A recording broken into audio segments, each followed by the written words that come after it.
Oke, bismillahirrahmanirrahim. Assalamualaikum warahmatullahi wabarakatuh.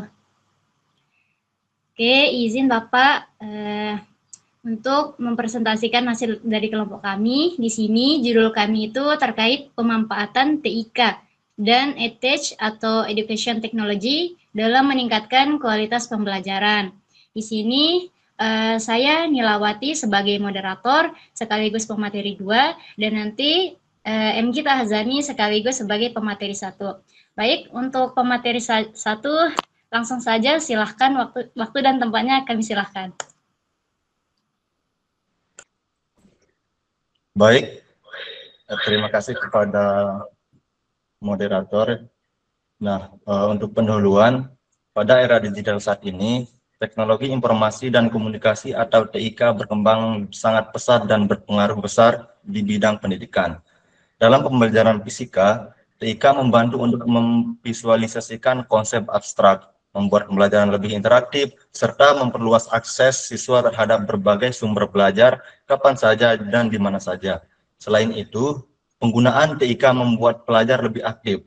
Siswa tidak hanya mendengar penjelasan guru, tetapi mereka juga belajar bereksperimen sendiri menggunakan simulasi. Dan yang paling penting, materi bisa diakses kapan saja sehingga belajar tidak hanya terbatas di ruang kelas. Oke, next. Nah, di sini ada peran TIK dalam pembelajaran fisika.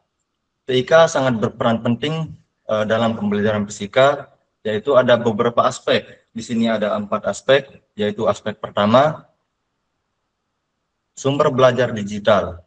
Misalnya, siswa bisa melihat video pembelajaran, membaca modul digital, bahkan melakukan eksperimen virtual. Ini sangat membantu, terutama kalau buku atau alat praktik terbatas. Yang kedua itu, ada TIK menjadi media pembelajaran interaktif. Siswa dapat menggerakkan objek, mengubah nilai massa atau gaya, lalu melihat efeknya langsung. Ini membantu siswa memahami konsep melalui pengalaman, bukan hanya sekedar menghafal. Nah, yang ketiga, ada platform kolaborasi. Pada masa sekarang, diskusi tidak harus tatap muka. Dengan Classroom, Edmodo, atau grup WhatsApp, siswa bisa bertanya dan saling menjelaskan kapan saja. Yang keempat, ada penilaian otomatis, di mana guru dapat melakukan evaluasi melalui Google Form, Quizzes, atau Kahoot. Selain cepat, siswa juga merasa lebih santai dan menikmati proses penilaian. Jadi, suasana belajar lebih menyenangkan. Oke, next. Selanjutnya di sini ada kelebihan integrasi TIK. Integrasi teknologi dan informasi atau TIK dalam pembelajaran fisika memberikan banyak sekali kelebihan. Yang pertama, ada pembelajaran fisika menjadi lebih menarik dan tidak monoton. Biasanya, siswa cepat bosan kalau hanya mendengar ceramah dan melihat tulisan di papan. Namun, dengan bantuan simulasi, gambar dan animasi, video, siswa bisa melihat fenomena fisika secara visual, sehingga pembelajaran fisika terasa lebih hidup. Nah, yang kedua, TIK membantu membuat konsep yang abstrak menjadi lebih konkret. Misalnya, konsep gelombang, gaya, atau medan magnet yang biasanya sulit dibayangkan. Siswa dapat memvisualisasikan melalui simulasi interaktif. Dengan demikian, siswa tidak hanya menghafal, tetapi benar-benar memahami apa yang terjadi. Terus yang ketiga ada pembelajaran menjadi lebih fleksibel, di mana materi ini bisa diakses kapan saja dan di mana saja. Jika ada bagian yang belum dipahami, siswa dapat mengulang kembali materi tanpa harus menunggu penjelasan dari guru. Yang terakhir, ada penggunaan TIK juga dapat meningkatkan motivasi belajar. Ketika siswa merasa pembelajaran seperti eksplorasi atau permainan, mereka menjadi lebih bersemangat, aktif bertanya, dan tidak cepat bosan selama proses pembelajaran berlangsung. Selanjutnya, di sini ada tantangan integrasi TIK. Meskipun TIK memiliki banyak kelebihan, pastinya ada beberapa tantangan yang perlu diperhatikan. Tantangan pertama adalah akses perangkat dan jaringan internet. Tidak semua siswa memiliki HP atau laptop yang memadai, dan tidak semua wilayah memiliki jaringan yang stabil. Hal ini dapat menghambat pelaksanaan pembelajaran berbasis digital. Tantangan kedua adalah kemampuan guru dalam menggunakan teknologi. Tidak semua guru terbiasa dengan aplikasi atau perangkat digital. Oleh karena itu, pelatihan dan pendampingan sangat diperlukan agar guru dapat memanfaatkan TIK secara maksimal dalam pembelajaran. Tantangan selanjutnya adalah potensi distraksi. Gadget yang digunakan untuk pembelajaran justru kadang membuat siswa tergoda membuka media sosial atau game. Karena itu, guru dan siswa perlu memiliki kedisiplinan dan kesadaran dalam menggunakan teknologi agar tujuan pembelajaran tetap tercapai. Oke, next. Nah, selanjutnya ada platform dan aplikasi pendukung. Yang pertama itu ada PET dan Algodo. Kedua platform ini digunakan untuk membantu siswa memahami konsep fisika melalui simulasi yang dapat diubah-ubah parameternya. PET menyediakan banyak simulasi interaktif yang memvisualisasikan konsep seperti gelombang, listrik, gaya, dan energi, dan lain-lain.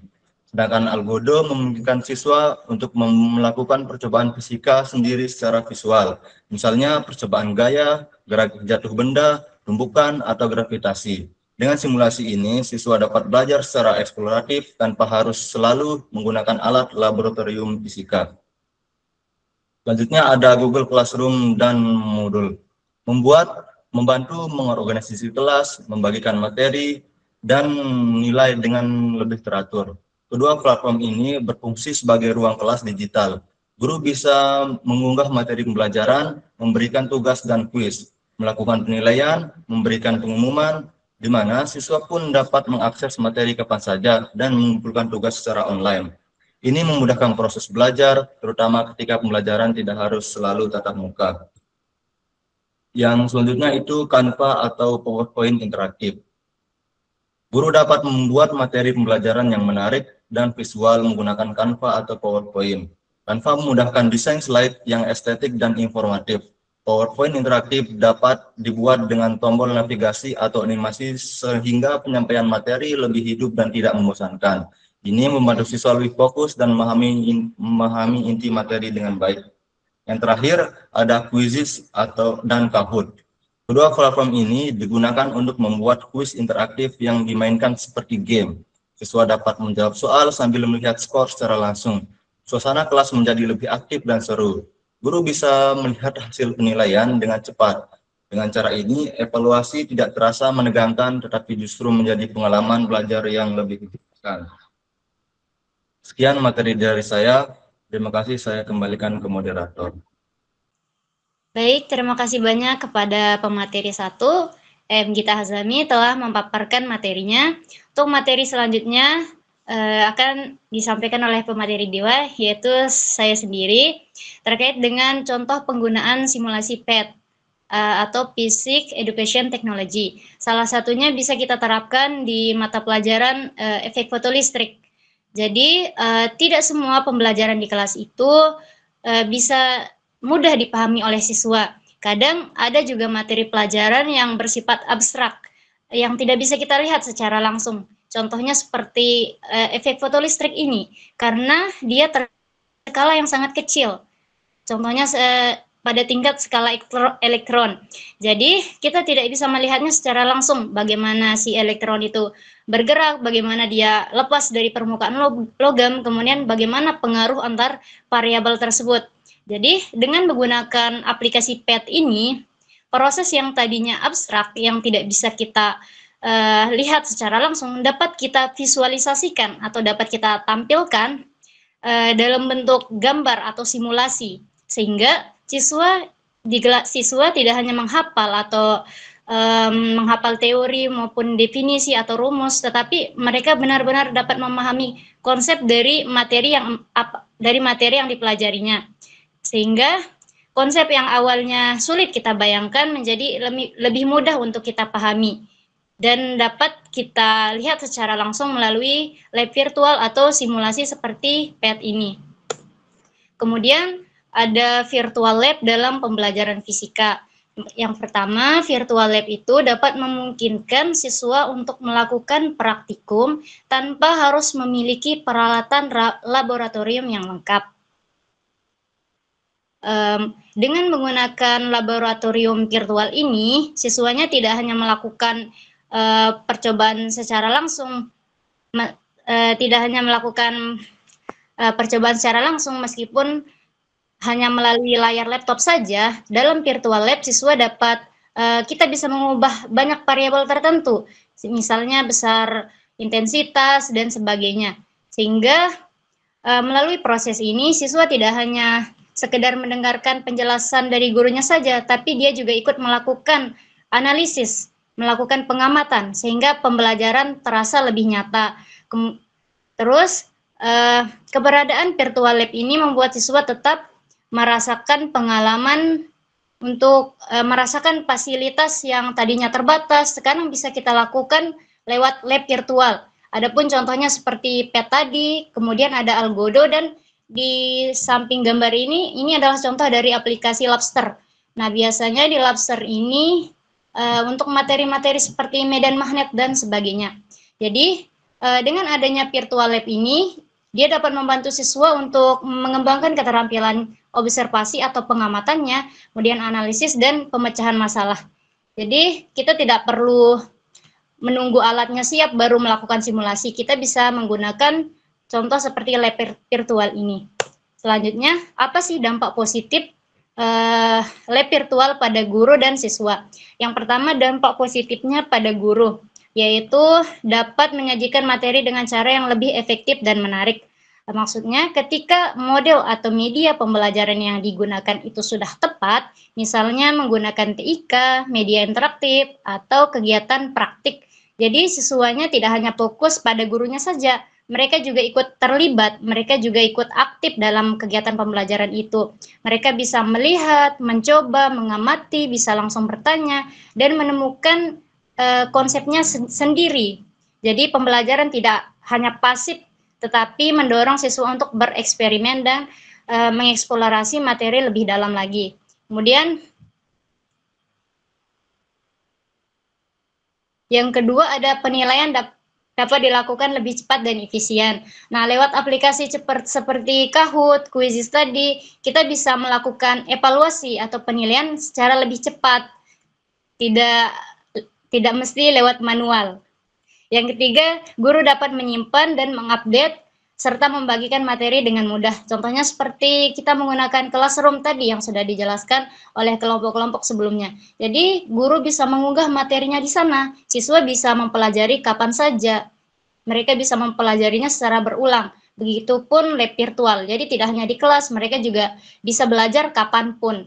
Kemudian, selanjutnya adalah dampak positif pada siswa. Yang pertama, siswa lebih mudah mengulang materi secara mandiri karena materinya itu sudah tersedia di online. Jadi tinggal kita buka saja lalu kita pelajari kapanpun kita mau.